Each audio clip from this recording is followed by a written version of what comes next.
कहाँ तक बताया था मैंने? पेड्स तक बता दिया था सभी को। पेड्स वगैरह जिसमें बेसिक सैलरी, डियरनेस वगैरह सब कुछ ले गया। अब आगे का वर्क देखो। इतना करने के बाद अब अपने को सैलरी स्लिप बनाना है। सैलरी स्लिप बनाने के पहले F3 करना है। F3 करने के बाद अल्टर कंपनी में जाना, कंपनी की डेट चेक कर लेना, आपकी कंपनी की डेट क्या चल रही है, बुक बिगनिंग फॉर्म वाली डेट चेक करना है।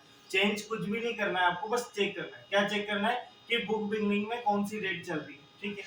अब यहाँ से बाहर हो जाओ, 1 अप्रैल 2010 चल रही। यहाँ से बाहर होने के बाद क्रिएट में जाओगे तो यहाँ पे पेड के नीचे एक ऑप्शन चाहिए हमें। कौन सा ऑप्शन चाहिए? डिफाइन सैलरी, जो क्रिएट में नहीं मिलता है। क्रिएट में जाओगे तो यहाँ आपको दिखेगा नहीं पेड के नीचे। तो ये ऑप्शन कहाँ मिलेगा डिफाइन सैलरी का? अल्टर में। जब आप अल्टर में जाओगे तो पेड के नीचे डिफाइन सैलरी वाला ऑप्शन मिलेगा। तो आपको क्रिएट में नहीं जाना है, वो आपको अल्टर में जाना है। डिफाइन सैलरी किसका बनाना है अपने को? रोहित यादव का। यहाँ पर डेट ऐड कर दो 1 मई 2010। अब मैंने 1 मई 2010 क्यों लिए? क्योंकि वो वहां पर अभी चेक करके आया हूं मैं कि 1 अप्रैल 2010 थी। मुझे 31 तारीख वाला महीना चाहिए जिस महीने में 31 तारीख होती हो। कौन से महीने में 31 तारीख होती है? मई मंथ में होती है। अप्रैल के आगे बढ़ना है। वहां क्यों चेक करने गया था? ये चेक करने गया था कि मैं कोई पीछे की डेट नहीं ले लूं, 2009 की नहीं ले लूं, या मैं फरवरी नहीं ले लूं, या मैं जनवरी नहीं ले लूं। तो मैं चेक करने गया था कि बुक बिगनिंग फॉर्म क्या चल रहा है। 1 अप्रैल 2010 चल रहा है। अप्रैल तो 30 दिन का होता है, तो उसके आगे बढ़ो। अप्रैल के बाद क्या था? मई। मई होता है 31 दिन का, तो मैं वो मई वाली डेट मैंने यहाँ पर ले लिया। अगला आगे बढ़ना, जो भी डेट आपको वहां मिलेगी बुक बिगनिंग फॉर्म में, उसके आगे बढ़कर आपको डेट लेना है। अगर जनवरी है तो जनवरी में तो 31 दिन होते, तो यहाँ आप जनवरी लिख सकते हो। अगर वहां पे बुक बिगनिंग फॉर्म में 1 मई लिखा होता तो मैं यहाँ 1 मई वही की वही लिख देता सर। लेकिन अप्रैल था और अप्रैल में 30 ही दिन होते हैं। मुझे कौन सा महीना चाहिए जिस महीने में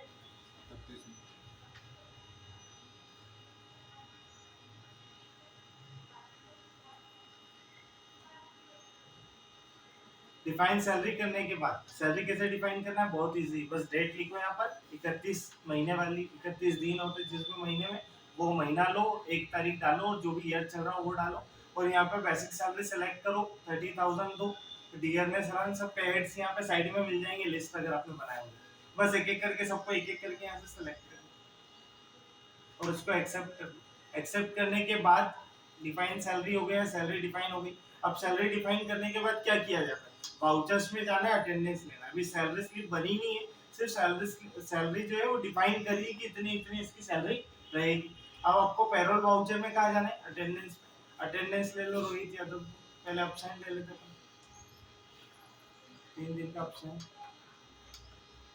ओटी 10 डेज का रोहित यादव। पीएलसीएल 2 डेज का और इसको एक्सेप्ट कर लो। ये हो गया अटेंडेंस। अटेंडेंस लेने के बाद अब आगे का वर्क क्या रहेगा? आगे का वर्क रहेगा पेरोल में एंट्री करना। F10 करो। पेरोल एक वाउचर है जहां से आप सर्विस स्लिप बनाते हो। अब अपन ऑटोफिल का यूज करेंगे। ऑटोफिल के लिए क्या बताया था मैंने? Control F। और देखो क्या होगा, आपने अटेंडेंस तो ले ली, यहाँ पे अटेंडेंस लेना इजी था, अटेंडेंस में अटेंडेंस हो गई। अब आगे का जो वर्क है वो पेरोल का वर्क है। यहाँ बनेगी सैलरी स्लिप। अभी आपने सिर्फ सैलरी डिफाइन करी है, सैलरी स्लिप बनाई नहीं है। पेरोल वाउचर ओपन हो गया है। यहाँ पर आपको एक एक कुछ भी खुद से सिलेक्ट नहीं करना है कि कैश सिलेक्ट कर लूँ, रोहित यादव ले लूँ, फिर बेसिक सैलरी ले लूँ। ये खुद से कुछ भी नहीं करना है, सिस्टम ऑटोमेटिक कैलकुलेट करके देगा। तो उसके लिए क्या करना पड़ेगा? एक ऑप्शन है ऑटो फिल। ऑटो का मतलब क्या होता है? खुद से। और फिल मतलब यहाँ पे डेटा ऐड हो जाएगा, ठीक है। तो खुद से डेटा अगर आपको ऐड कराना है, सिस्टम ऑटोमेटिक डेटा ऐड करे, सिस्टम ऑटोमेटिक कैलकुलेशन करे, तो एक ऑप्शन है यहाँ पे ऑटो फिल, जिसकी शॉर्टकट की होती है कंट्रोल प्लस F। आप कंट्रोल F करो, यहाँ सिलेक्ट करो पेरोल ऑटो फिल, यहाँ पे लो सैलरी। अब आपने जो सैलरी डिफाइन करते टाइम डेट डाली थी, कौन सी डेट डाली थी? 1 मई 2010। वहां सैलरी डिफाइन करते टाइम डाली थी ना इफेक्टिव फ्रॉम में, वही वाली डेट यहाँ डाल दो 31/5। अब 31 वाला महीना चाहिए था, इस महीने में 31 तारीख है, इसलिए मैंने लिख दी 31/5। उसके बाद यहाँ पर रोहित यादव, और फिर यहाँ पर एम्प्लॉय नेम, और फिर यहाँ पर कैश। अब मैंने 31 दिन वाला महीना क्यों लिया? वो इसलिए लिया क्योंकि यहाँ पे आपको डेट डालना पड़ती है कि आप कब से कब तक की सैलरी बना रहे हो, 10 दिन की बना रहे हो, 15 दिन की बना रहे हो, 1 महीने की। अपन 1 महीने की बनाएंगे। अगर मैं वहां 1 अप्रैल लेता तो यहाँ 30 तारीख लिखना पड़ता, और टैली में सिर्फ 3 डेट चलती है, 1 तारीख, 2 तारीख और 31 तारीख। तो यहाँ 31 ही चलती है ना, मैं 30 लिखता तो काम नहीं करता, एक तो काम कर जाता, लेकिन यहाँ 30 काम नहीं करता। इसलिए मैंने क्या करा, 31 वाली डेट, 31 वाला महीना लिया है जिसमें 31 तारीख होती हो, वो लेके आप एंटर, तो आपकी एंट्री प्रॉपर हो जाएगी। अगर 30 वाला लोगे तो काम नहीं करेगा, 30 लिखोगे तो आगे ही नहीं बढ़ेगा। हाँ, उसके बाद कैश, और जैसे आप एंटर करोगे ये आपके सामने पूरा डेटा आ जाएगा। ये बन गई आपकी सैलरी।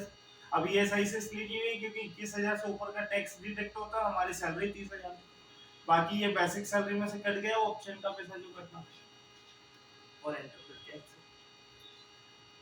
अब इसको चेक करना है, चेक बाद में करेंगे, अभी आप लोग अब ध्यान से सुनो। सबसे पहले F3 करना, फिर से दोबारा बता रहा हूँ, ध्यान से देखो। F3 करना, अल्टर में जाना, यहाँ पे बुक बिगनिंग फ्रॉम वाली डेट चेक कर लेना। कर ली डेट चेक, क्या डेट है, 1 अप्रैल 2010। डेट चेक करने के बाद फिर आगे का काम अब सुनो आप लोग, आपको अल्टर में जाना है यहाँ पर, और यहाँ पर डिफाइन सैलरी में जाना। वो डेट याद रखना आप लोगों ने, मैं मुझे याद है 1 अप्रैल 2010 थी मेरी, तो मैं यहाँ पे क्या लूंगा, 1 मई 2010, क्योंकि मई में 31 दिन होते, आगे बढ़ना है। 1 मई 2010 हो गया, यहाँ से स्कैप करके बाहर। अब सैलरी भी डिफाइन कर देना एक एक करके, इफेक्टिव फॉर्म में डेट डाल के सब सिलेक्ट कर लेना, कितनी बेसिक सैलरी देना है, ट्रैवल अलाउंस कितना देना है, ओटी क्या पर आवर के हिसाब से देना है, वो सब करने के बाद 300 रुपये पर आवर के हिसाब से दिया है। उसके बाद यहाँ से बाहर फिर कहाँ जाओगे, वाउचर्स में। वाउचर में कौन सा वाउचर, अटेंडेंस वाउचर। यहाँ पे employ name Rohit Yadav, attendance production type में 3 है, एब्सेंट, ओटी और पीएलसीएल, एक एक करके सिलेक्ट करना है। 3 दिन का एब्सेंट दे दिया, फिर रोहित यादव, फिर ओटी कितना 10 ओटी, फिर रोहित यादव, फिर पीएलसीएल, तो बस इधर कितने दिन का पीएलसीएल, ये हो गया। इसको एक्सेप्ट कर लो। ये होने के बाद अटेंडेंस बनने के बाद यहाँ पर आपको कंट्रोल एफ करना है। इसमें तो मैं वैसे कर चुका हूँ, फिर से मैं उसमें बता दूँ।